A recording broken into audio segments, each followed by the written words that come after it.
Bienvenidos todes, todas y todos a nuestros encuentros de utopías y sueños. Comienza un nuevo episodio para debatir, repensar y compartir lo que nos pasa como sociedad. Hablemoslo. Antes de presentar a nuestro invitado de hoy, les pido a todos que hagan un aporte a la gorra al alias de CBU Cristina.vence, que más que un alias de CBU es la transcripción en código bancario del refulgente rayo cristinizador que todo lo ilumina con el esplendor de un estado presente. Él es Emanuel Rodríguez Peroncho. Rodríguez por parte de sus hijos, Peroncho por parte de Juan, Eva, Néstor y Cristina, gracioso y valiente siempre. Hola Peroncho, ¿cómo estás?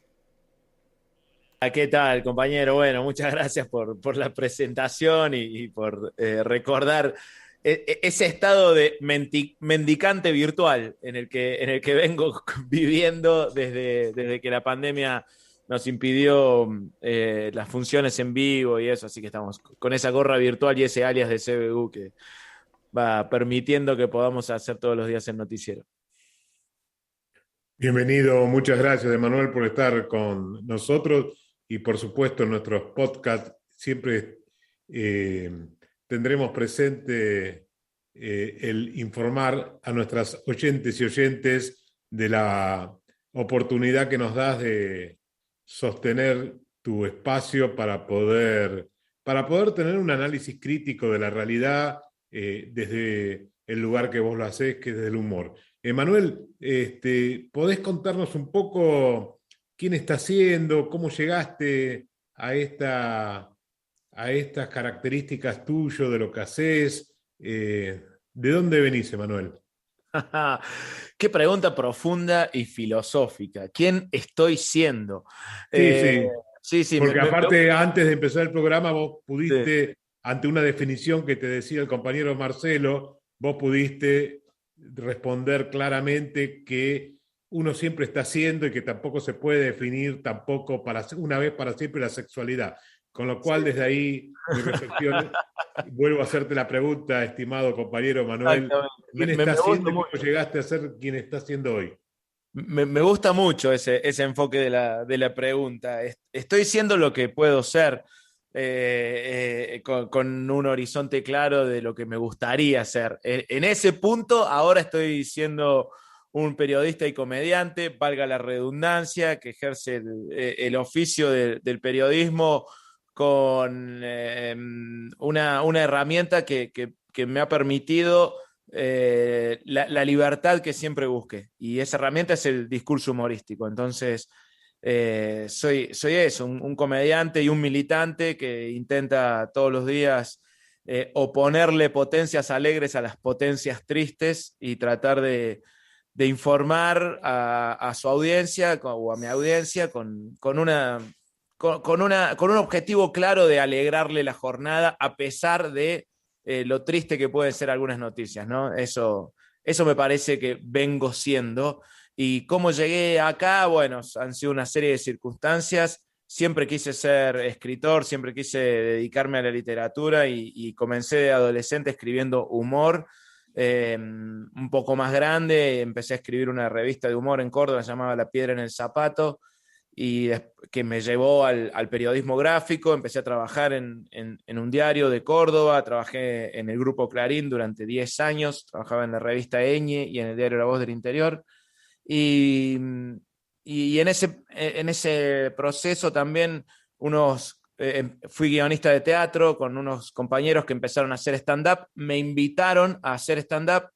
La primera vez que me subí al escenario tuve una sensación casi epifánica, fue realmente una epifanía, fue darme cuenta de que había nacido para eso, ¿no? Fue reencontrarme con una primera impresión que había tenido yo cuando publiqué una revista en el colegio secundario y veía a mis compañeros del colegio leyendo la revista y riéndose en el recreo, que había sido una sensación muy hermosa. Cuando me subo al escenario y veo el efecto de mis palabras ahí, que la gente que se estaba riendo, dije, no me bajo más. Y de hecho bajé el escenario y les dije a quienes me habían invitado, le digo, ningún invitado especial del ciclo, quiero formar parte del staff. me aceptaron y empecé a hacer stand-up. Y después, por un lado, seguía militando desde mi trabajo por el Proyecto Nacional y Popular y buscándole una pata a mi comedia, buscándole una pata de originalidad, porque veía que todos estábamos más o menos hablando de lo mismo.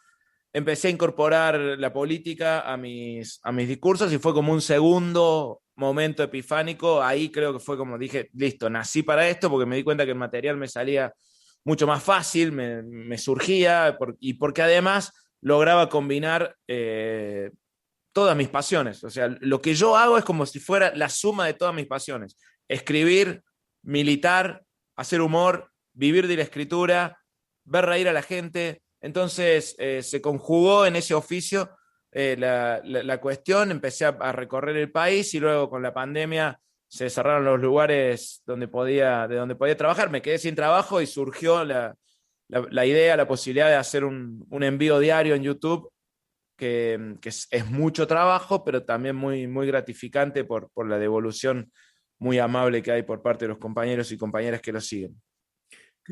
Clarísimo, Manuel, y creo que el aporte que vos hacés de esa articulación entre militancia y humor, militancia dentro del campo popular y humor, es algo muy valioso, ¿no? Yo siempre en mi concepción diferencié lo que es la comicidad al servicio del sector hegemónico, del poder real, y lo que es el humor para favorecer a la conciencia crítica, el humor para desocultar. Y bueno, también como Marcelo soy seguidor de tu tarea, de lo que haces, y realmente eso lo lográs. Así para hacer algo más sencillo todavía, mi próxima pregunta es: ¿por qué sos peronista, Emanuel? ¿Por qué vos te definís claramente como peronista? Sí. Soy peronista porque soy cordobés, argentino y me formé en el afecto, y el compañerismo, la solidaridad de una generación de amigos, amigas y sobre todo mi tío, que siempre me cuesta mucho, tartamudeo al decirle tío porque fue mucho más que un tío, fue mucho más que un padre, Manuel Rodríguez, que me formó afectiva, intelectualmente, en casi todo lo que soy, y a quien le debo gran parte de mi identidad y de mis lecturas. Y en esa confraternidad de compañeros y compañeras de generación que nos formamos en un peronismo melancólico al principio, en un peronismo de leer a Jaureche sabiendo o sintiendo que habíamos sido derrotados, que habíamos sido vencidos, que habíamos sido traicionados por el peronismo de los 90, por el peronismo de Carlos Saúl Menem y todas esas estructuras que se dedicaron a vaciar de contenido la doctrina, a contradecir párrafo por párrafo la doctrina y el espíritu, el manual de conducción y todos los libros que habíamos leído de Juan Domingo Perón. Y cantábamos la marcha con una cierta melancolía, con una cierta resignación de vencidos, y que encontramos en Néstor Kirchner un hálito de vida, una especie de resurrección, un momento increíble, como un segundo nacimiento, te diría. Soy peronista porque vi a Néstor pedir perdón en nombre del Estado Nacional por los crímenes cometidos durante la dictadura cívico-militar, eclesiástica y empresarial en Argentina. Soy peronista porque ese día levanté el teléfono para hablar con mis amigos y con mis amigas y decir: esto está pasando de verdad, esto está ocurriendo, esto... díganme que no lo soñamos. Y soy peronista porque todos los días recorro una ciudad identificada con una tradición reaccionaria y conservadora, pero yo sé que es la ciudad de Atilio López y la ciudad de Ricardo Obregón Cano. Y tengo la suerte de llevar a mis hijos a un barrio que me queda más o menos lejos y pasar todos los días por la misma esquina por la que caminó Agustín Tosco y por la que caminaron los trabajadores de Luz y Fuerza el 29 de mayo del 69. Soy peronista por una multiplicidad de razones, de motivos que me van haciendo además cada vez más peronista. A mí me gusta mucho la idea de pensarme en ese estado al que refería tu primera pregunta, en un proceso. Creo que uno nunca es peronista de manera definitiva y hasta me parece como la versión más tonta del peronismo, el peronismo ese definitivo, absoluto, como si no pudieras seguir haciéndote más peronista a cada paso. Y yo siento que me voy haciendo peronista todo el tiempo y cada evento que me hace peronista puede tener la misma potencia que el primero de los eventos que me hizo peronista, ¿no? Que el primero de los eventos que me hizo peronista fue, sin lugar a dudas, la lectura de Jauretche. Y el segundo evento que me hizo, sin lugar a dudas, peronista es el Perón Sinfonía del Sentimiento de Leonardo Fabio. Pero después ha habido otros eventos que han tenido la misma intensidad. Entonces yo no puedo decir que soy peronista solo por esas cosas. Y también soy peronista porque el 14 de noviembre vamos a dar vuelta a la elección, ¿no? Entonces, soy peronista por algo que va ocurriendo siempre. Siempre digo que hacerse peronista es como la fuga de capitales para los macristas, algo que siempre está ocurriendo, ¿no? Siempre pasa algo que te hace peronista. La carta de Cristina de la semana pasada te hace peronista, ¿no? Y en esa misma carta, cuando Cristina claramente manifiesta: fui, soy y seré peronista. Y creo que, por supuesto, digamos, en esta idea, Manuel, de los procesos y de las cosas que van siendo, ¿no? En mi adolescencia, hablar de Córdoba era hablar de lucha, era hablar de ejemplos, con todo lo que vos mencionaste, y le sumo a eso Les Mata Cordobés, y le sumo también a otro gran dirigente popular que fue René Salamanca.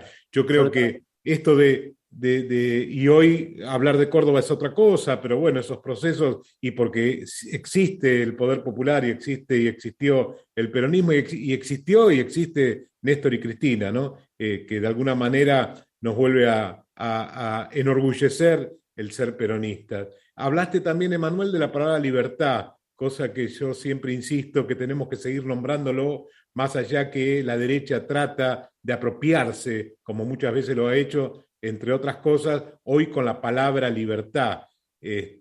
Con lo cual me parece muy rico que vos puedas traerlo en el desarrollo de tu profesión y de tu rol. La libertad y la alegría y esa posibilidad de, así como dijo nuestra candidata que en el peronismo se garcha, también en el peronismo nos divertimos y defendemos esa alegría popular de lograr conquistas, ¿no? Soy de los que creen que hay que disputarles absolutamente todos los conceptos, todas las palabras, y sobre todo porque en general la derecha hace bandera con algo que nos robó, ¿no? Hace bandera con algo que nos quitó, ¿no? Y ahora se hacen los partidarios de la libertad cuando todos sabemos que su único objetivo es meter esa libertad en una jaula, meter esa libertad en la jaula del mercado. Entonces hay que salir a disputar ese concepto, teniendo en claro que la tradición libertaria, y ahí también hay una palabra que han pervertido, porque ser un libertario era ser absolutamente lo contrario de lo que son los que ahora se autoperciben libertarios. La tradición libertaria, la tradición disidente, la tradición de rebeldía, la hemos construido nosotros, y la ha construido la izquierda también, ¿no? Que se vengan estos neoliberales brutos, sin formación, sin lecturas, sin una trayectoria espiritual mínima, sin un recorrido, a hacerse los dueños de la libertad. Bueno, ya marca una paradoja, ¿no? Digamos, que ellos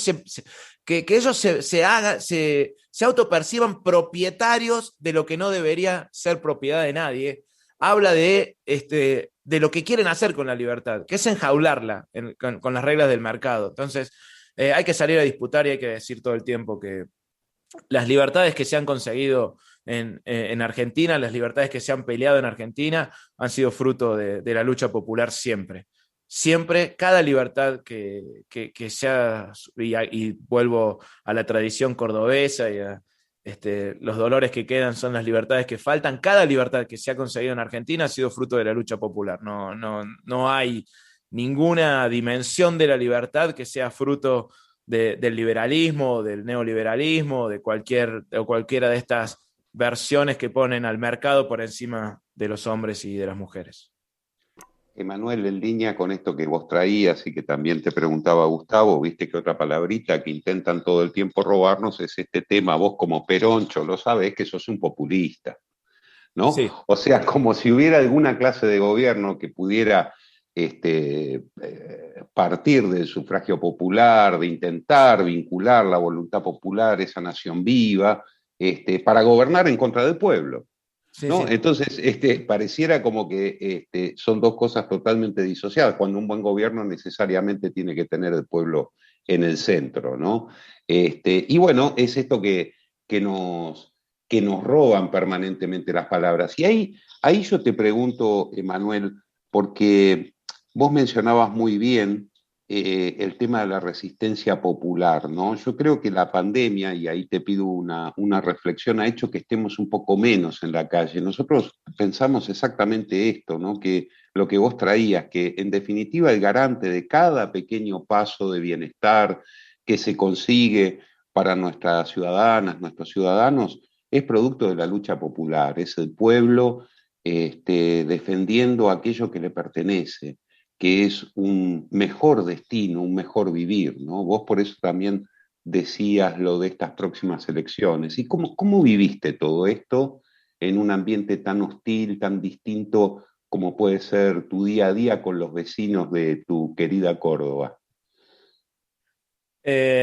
No muy diferente de cómo se vivió en Mar del Plata.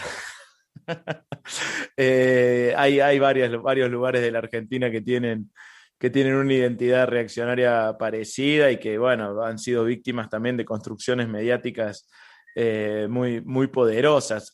Particularmente en Córdoba, vinculo la identidad reaccionaria al éxito de la construcción, al éxito de dos enormes proyectos criminales. Por un lado, el proyecto criminal del genocida represor con récord Guinness de condenas por delitos de lesa humanidad, Luciano Benjamín Menéndez, que no es él solamente, ¿no? Y la continuidad de esa estructura de poder con la Fundación Mediterránea, siempre presente tanto en la dictadura militar como en los gobiernos de Angelós, Mestre, de la Sota, Schiaretti, de la Sota, de nuevo Schiaretti ahora. Eso es una clarísima continuidad en términos de estructuras de poder cuyo éxito explica la identidad reaccionaria, ¿no? Porque que el último gobierno popular de Córdoba haya terminado con Atilio López recibiendo 153 tiros en el conurbano bonaerense, obviamente genera una sociedad con miedo a la participación política y con miedo sobre todo militar en las filas del peronismo revolucionario. Luego, también el éxito del proyecto criminal comunicativo de Cadena 3, con el vaciamiento de los medios públicos durante la década menemista, con la compra, el vaciamiento primero y la compra a precio vil de esas radios públicas para construir un imperio, un monopolio absoluto y una maquinaria de construcción de sentido muy poderosa. Entonces, para responder a cómo he vivido ese proceso, lo vivo de alguna manera del mismo modo en que nací como peronista, es decir, como resistente, como parte de una resistencia, pero también con el aditamento muy vital, muy profundo, de haber vivido los procesos de Néstor y Cristina y tener una noción clara de que la victoria es posible, ¿no? O sea, yo fui parido por la resistencia peronista, con el peronismo perseguido, con el peronismo, con sus militantes desaparecidos, torturados, con el peronismo, con sus mujeres embarazadas, torturadas en la D2, en Córdoba.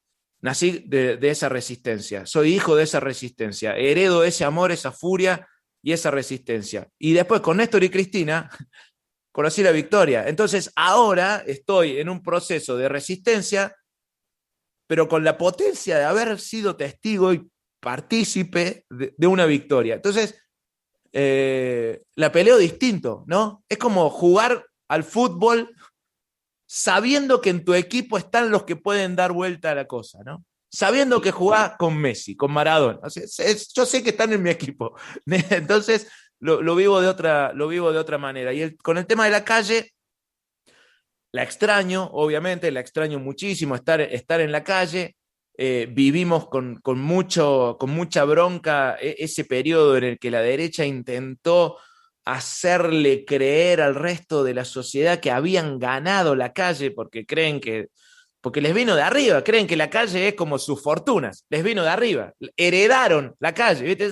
Todo les viene de arriba, la calle también. Como nosotros no podíamos salir porque éramos cuidadosos con nosotros mismos y con el otro, y ellos que se cagan en el otro, entonces salían a la calle y dijeron, ganamos la calle. No, no la ganaste. Te vino de arriba como tu fortuna, te vino de arriba como todo lo que tenés ahí, como todo lo que no has logrado construir en relación a los demás. Entonces, no veo las horas de volver a la calle.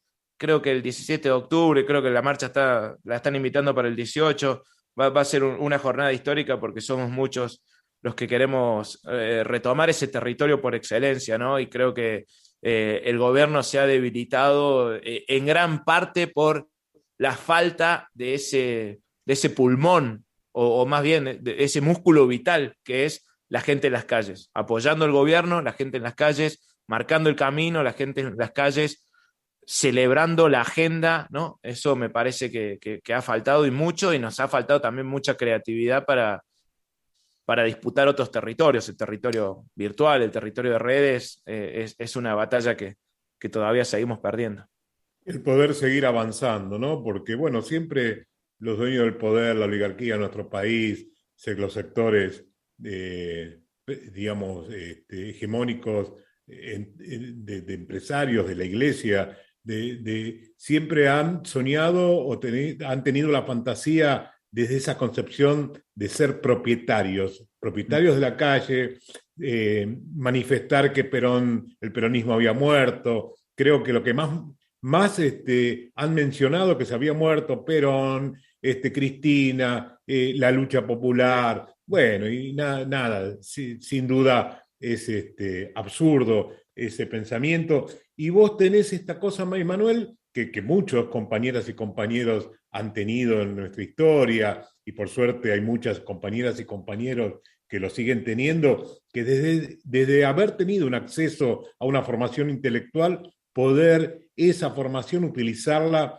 para transferir aprendizajes y conciencia críticas al resto de los compañeras y compañeros.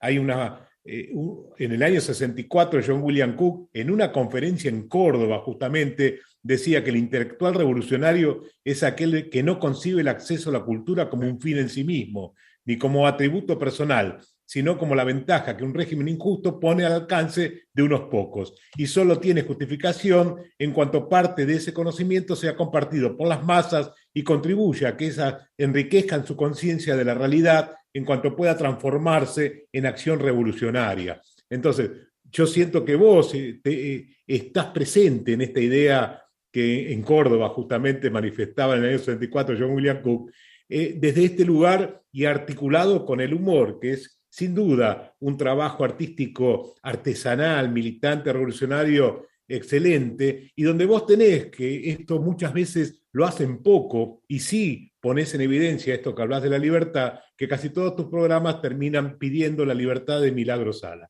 Sin duda la calle, sin duda el poder popular, yo no sé si debilita al gobierno o en la lucha indudablemente ideológica que hay dentro del frente, como no podía ser de otra manera, esa presencia en la calle y cosas que pasan, como por ejemplo desde tu lugar vos podés hacer manifiesto, van presionando lo necesario para indicar hacia dónde tenemos que ir.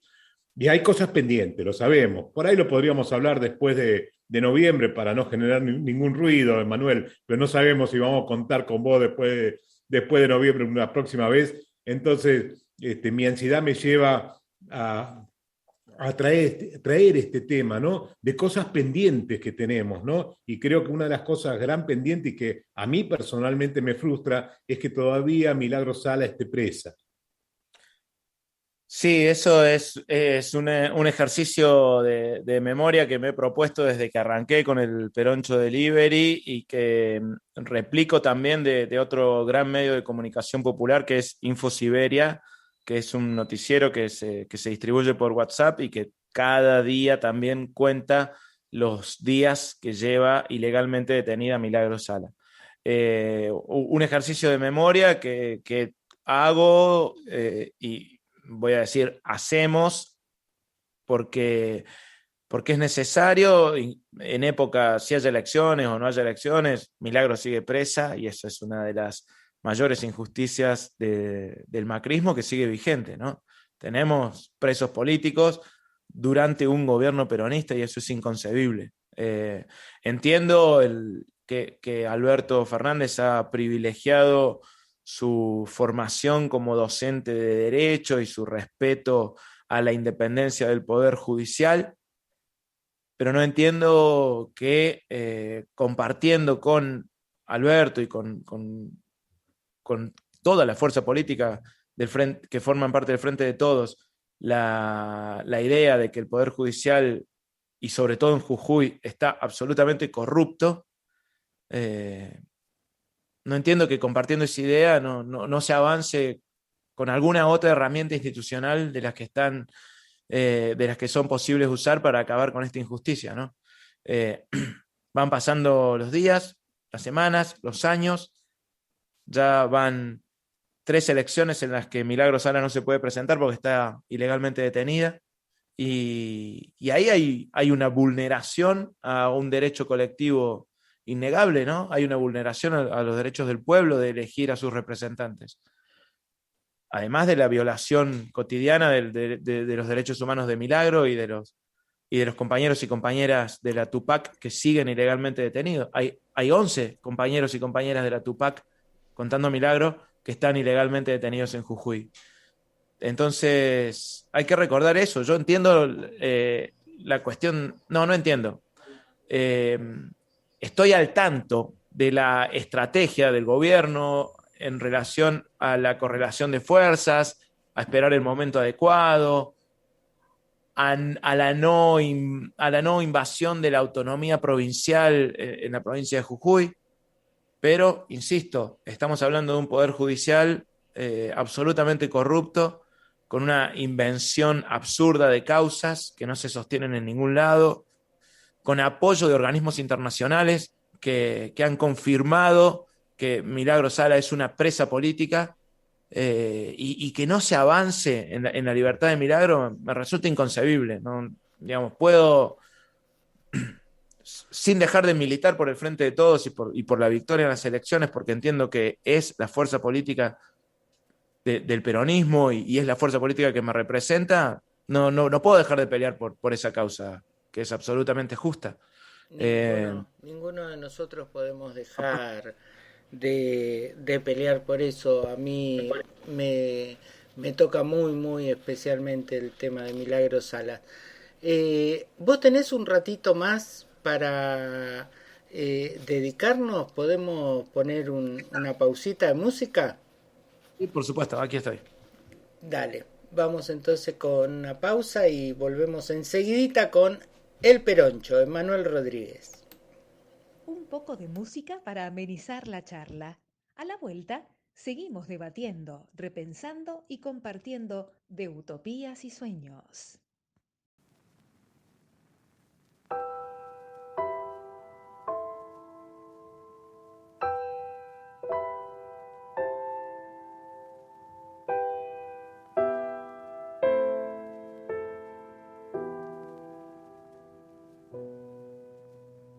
Yo que caminé bien, yo que comulgué mejor, yo que a veces anduve por la sombra, yo que tuve un parque, yo que tuve un perro negro y más, yo que me vi en el lino,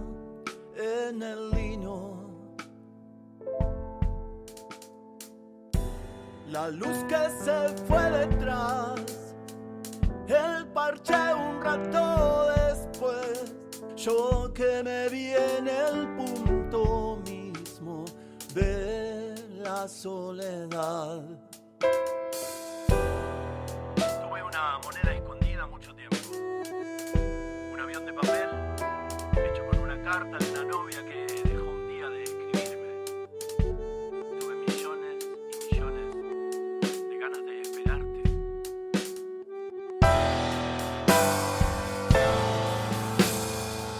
De ganas de esperarte en la playa, pero la playa apareció llena de botellas de plástico, de vidrios, y fue solo eso, la playa. Yo, que no seré virrey, yo que 1000 veces me apuré, yo que vivo en tu salsa turbia. Yo que desaparecí, yo que muy de a poco me fui, yo que también planté pescado podrido.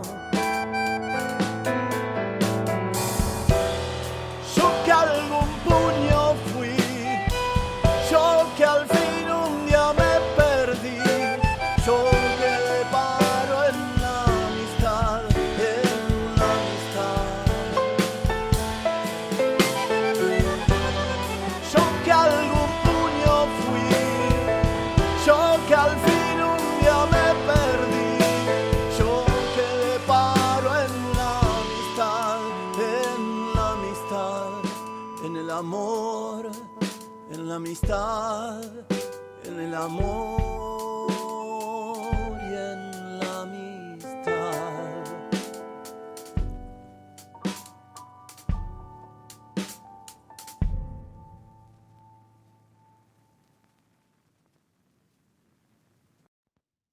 Continuamos debatiendo utopías y sueños.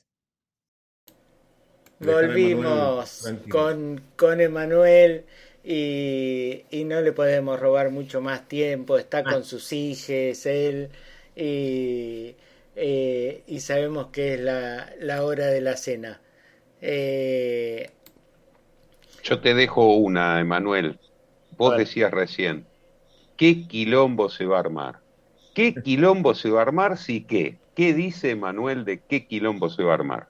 Si no hacemos qué.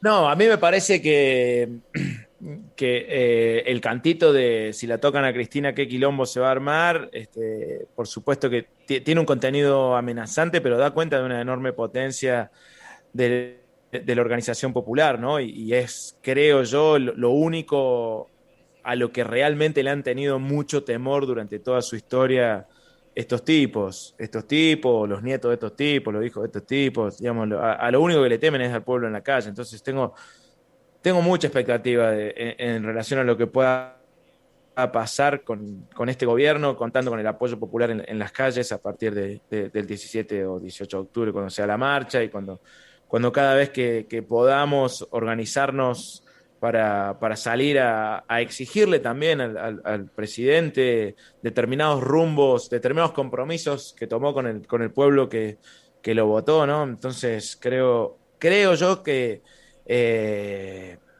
el quilombo que vamos a armar es un quilombo alegre, porque esa es nuestra tradición, es un quilombo festivo, es un quilombo mucho más parecido al peronismo de la fiesta del Bicentenario que al peronismo que nos quieren vender como peronismo, mostrándonos las imágenes de Ezeiza con el regreso de Perón, ¿no? Me parece que el quilombo que queremos armar ahora es un quilombo vital, un quilombo alegre, de fiesta, que le pide al presidente que cumpla con los compromisos asumidos ante el pueblo que lo votó y que también le da la fuerza al presidente para cumplir con esos compromisos. Durante este tiempo, bueno, ocurre también que al no tener esa otra campana, porque no... La calle es la única campana que tenemos para oponerle a las millones de campanas que tienen ellos con los medios de comunicación. Y al no estar nosotros en la calle, ¿cuál es la otra campana?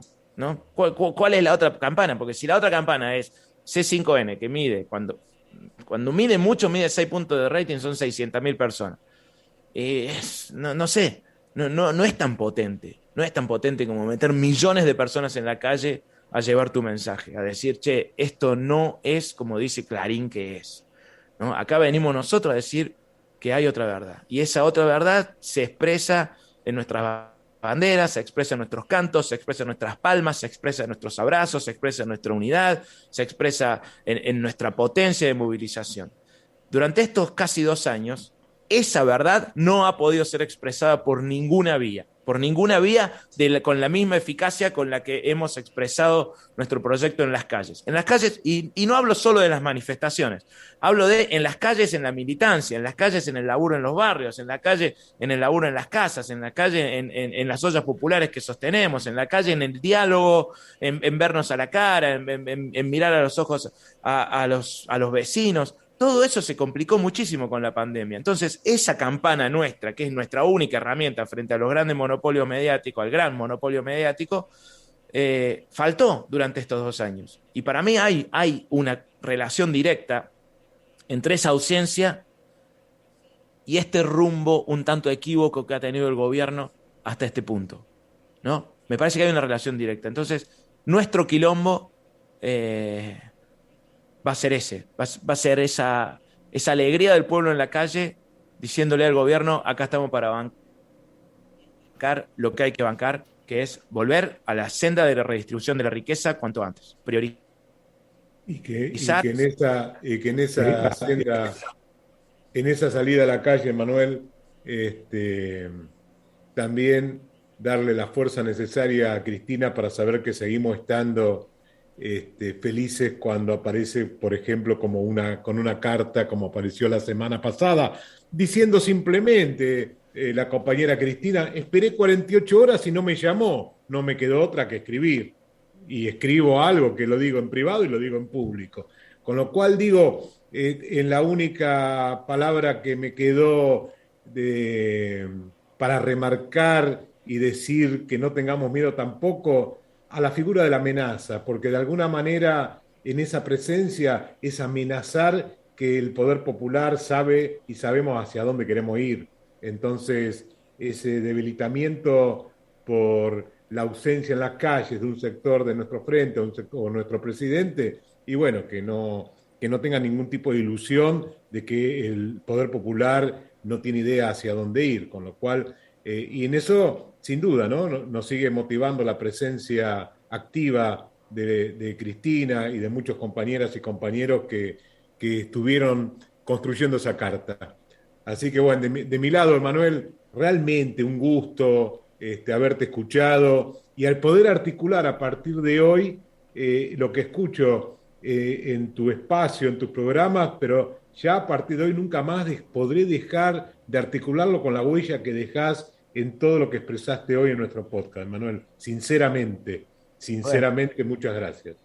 Como siempre, sinceramente, como dice la jefa. ¿Sabes que hay, si me dejan un minutito en relación a la carta, me interesaría decir lo siguiente. Hay un acto parresíaco en la carta de Cristina, un acto de parresía, de ese decir veraz que decían los griegos, de ese coraje de la verdad que decía Michel Foucault, de ese discurso valiente que dice Judith Butler, que me gustaría también que no cometamos como militantes el error y como difusores, comunicadores, el error de mistificar este acto como algo absolutamente extraordinario y que por ende solo puede ser llevado a cabo por personas extraordinarias como Cristina.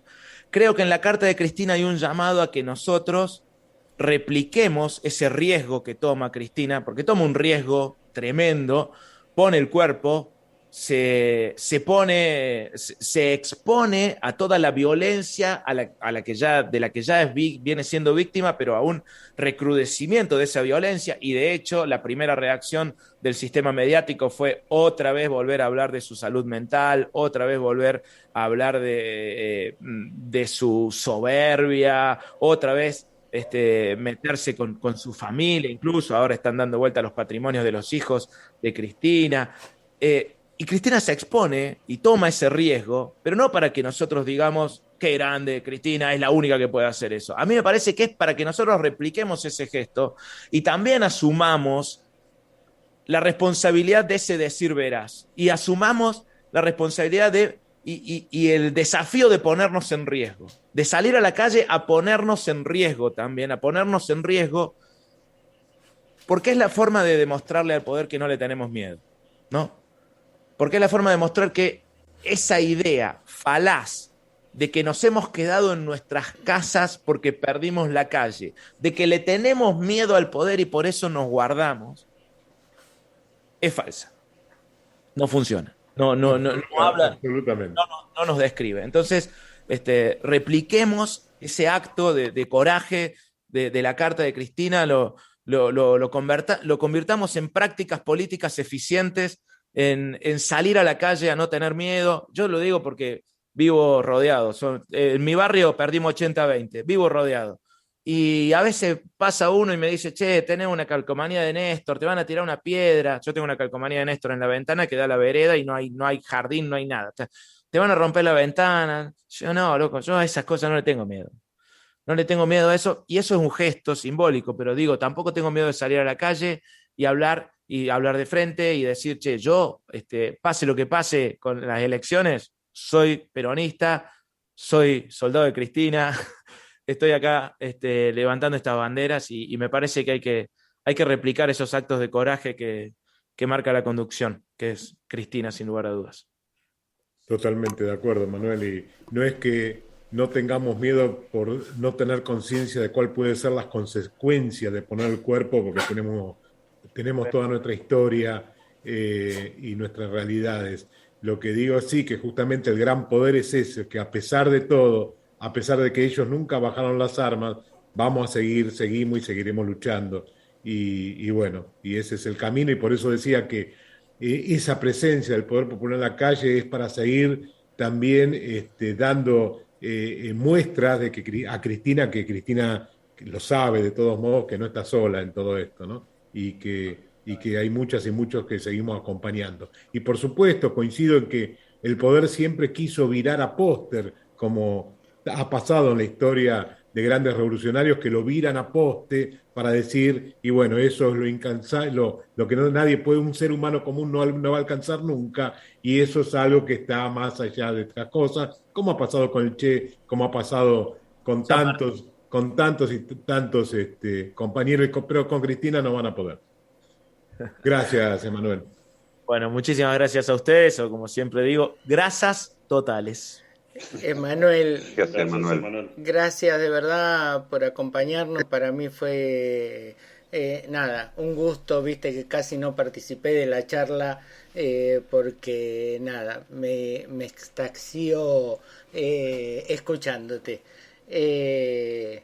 Daniel es el artífice de esto, así que gracias, Daniel, también por traerlo a Emanuel. Aprovecho de agradecerle a Manuel porque siempre, sin conocernos, tuvo una respuesta siempre favorable. Cuando no pudo fue muy claro y me dijo no puedo esta semana, así que eso habla también de ponerle a la comunicación y a todo esto que dijiste hoy a darnos una mano también a nosotros, que en algún momento cuando estuvimos con Eve Bonafini dijimos esto es una semilla, Eve, y ella nos replicó y nos dijo no, nada es una semilla, todo crece, todo puede ser. Así que gracias por dejar germinar también esto con tu presencia y tus palabras. Bueno, muchas gracias. Espero que nos podamos ver pronto, que nos abracemos en la calle y bueno, cuentan conmigo. Aquí bueno, te esperamos este verano en Mar del Plata, Manuel, para ojalá podamos ir pronto. Extraño mucho, es mi segunda casa. Es gorila también la ciudad, pero en general los turistas que vienen no son tan gorilas. Así que... en Mar del Plata y aprovecho, saludo a la gente de la Néstor Kirchner, Cristina Conducción, a la gente de Abrazo Ciudadano que me han llevado siempre y me han tratado muy bien y extraño muchísimo esas funciones, hay una militancia increíble, así que ojalá se pueda dar este verano de que nos volvamos a encontrar. Así va a ser, Emanuel. Gracias a todos por acompañarnos y nos volvemos a encontrar mañana a las 19 horas acá en De Utopías y Sueños. Emanuel, no te vayas, quédate 2 minutos más. Vale.